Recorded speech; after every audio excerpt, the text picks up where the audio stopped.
नमस्कार. आज आषाढ कृष्ण द्वितीया शके 1936 सादर करीत आहोत ठाणे वार्ता. ठळक घडामोडी. शीळफाटा दुर्घटना प्रकरणातील मुख्य ठेकेदार पोलिसांच्या ताब्यात. घोडबंदर रस्त्यावरील भिवंडीकडे जाणाऱ्या मार्गिकेचं स्थानिक ज्येष्ठ नागरिकांकडून उद्घाटन करण्याची खासदार राजन विचारे यांची सूचना. आणि प्राच्यविद्या अभ्यास संस्थेचे दुर्मिळ ग्रंथसंपदा पालिका प्रशासनाच्या दुर्लक्षामुळे नष्ट होण्याची शक्यता. या आणि इतर घडामोडी विस्तृतपणे पण काही क्षणातच. ठाणे वार्ता पहा श्रीस्थानक वाहिनीवर. आता सकाळी 9:15 पासून रात्री 9:15 पर्यंत ठाणे वार्ता, ठाण्यातील पहिलं दृकश्राव्य माध्यम. श्रीस्थानक वाहिनी, ठाण्याची स्वतःची वाहिनी. ठाण्यातील घडामोडी, कार्यक्रम, वादविवाद, अगदी गाणी, नाटकं याचा आनंद घर बसल्या. पहा श्रीस्थानक वाहिनी, आपल्या ठाण्याचं हक्काचं व्यासपीठ. श्रीस्थानक वाहिनी. ठाणे वार्ता आता संकेतस्थळावर देखील ठाणेवार्ता.com वर क्लिक करा आणि ठाण्याच्या घडामोडी जाणून घ्या. ठाण्यातील पहिलं ऑनलाईन माध्यम ठाणेवार्ता.com. नमस्कार मंडळी, दर रविवारी पाहायला विसरू नका. नमस्कार मंडळी, आपल्या प्रश्नांचं थेट उत्तर. ठाणे वार्ता पहा श्रीस्थानक वाहिनीवर. आता सकाळी 9:15 पासून रात्री 9:15 पर्यंत ठाणे वार्ता, ठाण्यातील पहिलं दृकश्राव्य माध्यम. ठाण्यातील प्राच्यविद्या अभ्यास संस्थेने गेल्या 25 वर्षात जमवलेला प्राचीन आणि दुर्मिळ ठेवा सध्या धूळ खात पडला असून पावसाच्या पाण्यात भिजत आहे. मात्र भव्य योजना मांडणारं पालिका प्रशासन संस्थेच्या इमारतीची गळती गेल्या 3 वर्षात दूर करू शकलेलं नाही. ठाण्यातील प्राच्यविद्या अभ्यास संस्था सुरुवातीला शाहू मंडईमध्ये होती. या संस्थेत 25,000 दुर्मिळ पुस्तकं, 3,000हून अधिक संस्कृत पोथ्या, 360 दुर्मिळ ग्रंथ आहेत. 3 वर्षापूर्वी निवडणुकीच्या नावाखाली ही संस्था शाहू मंडईतून हजुरी येथे हलवण्यात आली. सर्व सोयी सुविधा उपलब्ध करून देण्याचं आश्वासन देऊनही इमारत देण्यापलीकडे प्रशासनानं फारसं काही केलं नाही. त्यानंतर इमारतीचे 3ही मजले देण्याचं आश्वासन देऊनही 2च मजले ताब्यात देण्यात आले. आता 3रा मजला दिला जाणार नसल्याचं सांगितलं जात आहे. या इमारतीमध्ये गेल्या 3 वर्षापासून मोठ्या प्रमाणात गळती सुरू असून त्यामुळे ही दुर्मिळ ग्रंथसंपदा भिजण्याची भीती व्यक्त होत आहे. संस्थेमध्ये कोणत्याही मूलभूत सुविधा देण्यात आल्या नसून स्वच्छतागृहांचीही दुरवस्था झाली आहे. इमारतीमध्ये पाणी नसल्याचंही सांगितलं जात आहे. भिंतींना अनेक ठिकाणी आतून शेवाळ आला आहे. काही ठिकाणी जमिनीच्या फरशा निघाल्या आहेत. इमारतीच्या 3ऱ्या मजल्यावर मोठा पाऊस झाला की छोटंसं तळच निर्माण होतं. याबाबत प्राच्यविद्या अभ्यास संस्थेचे अध्यक्ष डॉक्टर विजय बेडेकर आणि पालिका आयुक्तांची चर्चा होऊनही आश्वासनापलीकडे काहीच घडलेलं नाही. इमारत दुरुस्तीचं काम हे ठेकेदाराचं असून ठेकेदार मात्र पालिका आयुक्तांच्या आदेशानंतरही दुरुस्तीकडे लक्ष देत नसल्याचं दिसत आहे. संस्थेची इमारत नसल्यामुळे संस्था दुरुस्ती करू शकत नाही आणि पालिका दुरुस्त करत नाही अशा कात्रीत येथील ग्रंथसंपदा अडकली आहे. एकीकडे पालिका आयुक्त गार्डन लायब्ररीची कल्पना मांडतात तर दुसरीकडे ऐतिहासिक ठेवा असलेल्या वास्तूची डागडुजी करण्याकडेही लक्ष देत नाहीत असा प्रकार सुरू असून शिवसेनेचे पक्षप्रमुख उद्धव ठाकरे यांनी या प्रकरणात लक्ष घालूनही काहीच उपयोग झालेला नाही. संस्थेतील प्राचीन पुस्तकं गेली 3 वर्ष बांधलेल्या अवस्थेत असून त्याचा संशोधकांना काहीच उपयोग होऊ शकलेला नाही. सध्या हे ग्रंथालय म्हणजे गैरसोयीचं आगार झालं असून प्राच्यविद्या अभ्यास संस्थेचे अध्यक्ष डॉक्टर विजय बेडेकर यांनी पालिका आयुक्तांना लिहिलेल्या पत्रात हा प्रकार म्हणजे लोकशाहीतील सहनशीलतेचा अंत असल्याच्या शब्दात या कारभारावर तीव्र नाराजी व्यक्त केली आहे. कल्याण टर्मिनस, कल्याण नगर रेल्वे सेवा आणि कल्याण वाशी रेल्वे सेवा मार्गी लावावी अशी मागणी कल्याणचे खासदार डॉक्टर श्रीकांत शिंदे यांनी केली आहे. केंद्रीय रेल्वे मंत्री सदानंद गौडा यांची भेट घेऊन दिलेल्या निवेदनात त्यांनी ही मागणी केली आहे. कल्याण नगर रेल्वेची मागणी गेल्या 40 वर्षापासून होत आहे. घोषणा, सर्वेक्षण आणि मंजुऱ्या मिळूनही तसुभरी प्रकल्प पुढे सरकलेला नाही. या मार्गाला चालना मिळाल्यास राज्यातील 4ही विभागातील कृषी उत्पादनं रेल्वे मार्गाने कल्याण, ठाणे, मुंबई इथे आणणं सुलभ होईल अशी भूमिका श्रीकांत शिंदे यांनी रेल्वे मंत्र्यांसमोर मांडली. गेली बरीच वर्ष कल्याण टर्मिनसचा प्रश्न प्रलंबित आहे. कल्याण जंक्शन इथे 7 फलाट असून 2.5 लाख प्रवाशांची वर्दळ असते. 150 लांब पल्ल्याच्या गाड्या आणि 1000 उपनगरीय गाड्या कल्याण इथे थांबतात. कल्याण परिसराच्या होणाऱ्या नागरिकीकरणामुळे प्रवाशांची संख्या दिवसेंदिवस वाढत आहे. कल्याण जंक्शनची अवस्था अतिशय दयनीय असून प्राथमिक पायाभूत सुविधांबरोबरच कल्याण जंक्शनचं रूपांतर अत्याधुनिक सुविधांसह सुसज्ज अशा कल्याण टर्मिनसमध्ये करावं अशी मागणी श्रीकांत शिंदे यांनी केली आहे. कल्याण परिसरातील लाखभर नागरिक वाशीमध्ये जाये करत असतात. मात्र त्यांना कल्याण ठाणे आणि ठाणे वाशी असा गाडी बदलत प्रवास करावा लागतो. प्रवाशांची ही गैरसोय दूर करण्यासाठी कल्याण वाशी मार्ग सुरू करावा.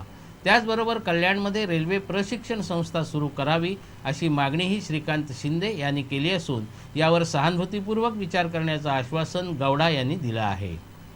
ठाणे वार्ता पहा श्रीस्थानक वाहिनीवर. आता सकाळी 9:15 पासून रात्री 9:15 पर्यंत ठाणे वार्ता, ठाण्यातील पहिलं दृकश्राव्य माध्यम. आपला परिसर स्वच्छ आणि सुंदर ठेवण्यासाठी ठाणे महापालिकेत सहकार्य करा. ओला सुका कचरा वेगवेगळा जमा करा आणि रोगराईपासून मुक्तता मिळवा.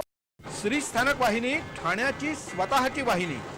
ठाण्यातील घडामोडी, कार्यक्रम, वादविवाद, अगदी गाणी, नाटकं याचा आनंद घर बसल्या. पहा श्री स्थानक वाहिनी, आपल्या ठाण्याचं हक्काचं व्यासपीठ. श्री स्थानक वाहिनी. ठाणे वार्ता आता संकेतस्थळावर देखील ठाणेवार्ता.com वर क्लिक करा आणि ठाण्याच्या घडामोडी जाणून घ्या. ठाण्यातील पहिलं ऑनलाईन माध्यम ठाणेवार्ता.com. डॉक्टर आणि रुग्णांचं पिढ्यानपिढ्यांचं जिव्हाळ्याचं नातं म्हणजेच डॉक्टर बेडेकर हॉस्पिटल. आता अत्याधुनिक सोयी सुविधा आणि तंत्रज्ञानयुक्त वंध्यत्व निवारण केंद्रात IVF आणि टेस्ट ट्यूब बेबीचीही सुविधा. डॉक्टर बेडेकर हॉस्पिटल, महर्षी कर्वेपथ, ठाणे. 65 वर्षांची निरंतर सेवा. ठाणे वार्ता पहा श्रीस्थानक वाहिनीवर. आता सकाळी 9:15 पासून रात्री 9:15 पर्यंत ठाणे वार्ता, ठाण्यातील पहिलं दृकश्राव्य माध्यम. ठाण्यातील राबोडी येथे एका इमारतीच्या तळमजल्यावरील घराचा स्लॅब कोसळून घरातील 3 महिला जखमी झाल्या आहेत. राबोडी क्रमांक 1 येथील इस्मालिया बिल्डिंगच्या पहिल्या माळ्यावरील घराचा स्लॅब कोसळला. यामध्ये घरातील 3 जण किरकोळ जखमी झाले आहेत. अमिना मेनन, साबा मेनन आणि फराया मेनन अशा 3 जणी जखमी झाल्या आहेत. एका व्यक्तीला अटक न करण्यासाठी 2,500 रुपये स्वीकारताना एका पोलीस हवालदारासह पानटपरी चालकाला लाचलुचपत प्रतिबंधक विभागाने रंगेहात अटक केली आहे. या प्रकरणातील तक्रारदाराचे मामा यांना एका अर्जासंदर्भात चौकशीसाठी डोंबिवलीच्या सहाय्यक पोलीस आयुक्तांच्या कार्यालयात बोलवण्यात आलं होतं. या तक्रारीच्या अनुषंगाने गुन्हा दाखल न करता पोलीस हवालदार गणेश मराठे यांनी तक्रारदारांकडे 5,000 रुपयांची मागणी केली. यापैकी तक्रारदारांनी मराठे यांना 2,000 रुपये दिले होते. उर्वरित 3,000 रुपयांपैकी तडजोडी अंती 2,500 रुपये लखनजी दिवाकर यांच्याकडे देण्याचं ठरलं. त्यानुसार शनिवारी तक्रारदारांकडून 2,500 रुपये घेताना लखनजी दिवाकर यांना रंगे हात पकडण्यात आलं. त्यानंतर गणेश मराठे हे दिवाकर यांच्याकडून पैसे घेण्यासाठी आले असता त्यांनाही पकडण्यात आलं. दुसऱ्या एका प्रकरणात मंत्रालयातील एका लिपिकालाही 30,000 रुपयांची लाच घेताना लाचलुचपत विभागाने रंगेहात पकडला आहे. बदलापूर येथील एका शिधावाटप दुकानदाराच्या विरोधात तक्रार निकाली काढण्यासाठी मंत्रालयातील लिपिक किशोर शिंदे यांनी तक्रारदारांकडे 40,000 रुपयांची मागणी केली होती. मात्र तडजोडी अंती 30,000 रुपये देण्याचं ठरलं होतं. त्यानुसार तक्रारदारांकडून किशोर शिंदे आणि दलाल सुनील बनसोडे यांना 30,000 रुपये स्वीकारताना रंगेहात पकडण्यात आलं. त्यांच्या चौकशीत मिळालेल्या माहितीनुसार विनोद आखाडे या दुसऱ्या दलालासही पकडण्यात आलं.